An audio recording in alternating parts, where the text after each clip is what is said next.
nandito ako sa BGC dahil meron naman akong pageant event sa The Vault para sa crowning ng Miss Asia Pacific USA 2025 ni si Kayla Usison. Bali, Filipino-American siya. Tara na sa venue!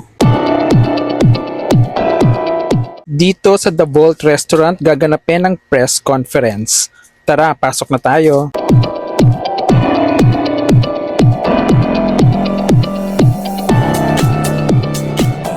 Second time ko na dito.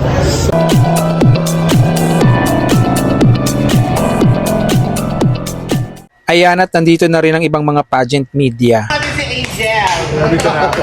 Diba? Si Kuya, siya nag-serve sa'yo. Pinakain muna kami.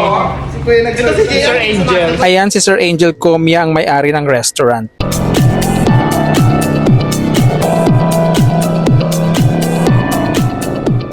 Bago magumpisa ang press conference ay pinakain muna kami. So it's gonna be the crowning of the new Miss Asia Pacific USA 2025, Kayla Jane Usison.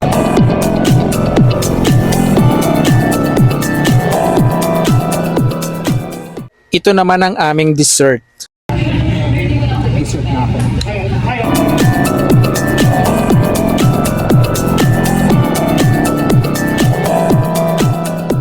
Few moments later.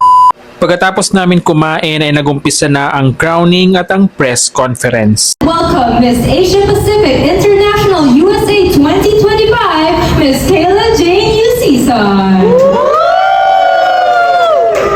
Hello, Kayla Jane Usison, your Miss Asia Pacific USA.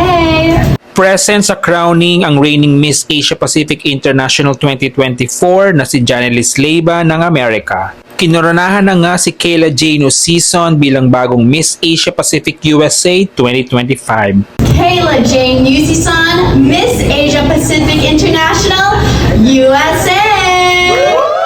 Si Kayla ay isang Filipino-American. Pagkatapos ng crowning ay sumunod na ang press conference at nagkaroon na ng pagkakataon ng mga pageant media na tanungin si Kayla. Siya ang mayiging pambato ng USA sa Miss Asia Pacific International 2025 na gaganapin dito sa Pilipinas.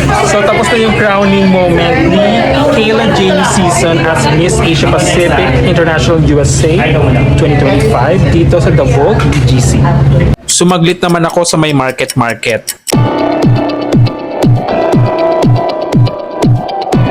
So ayun lang, maraming salamat sa panonood. See you on my next ganap.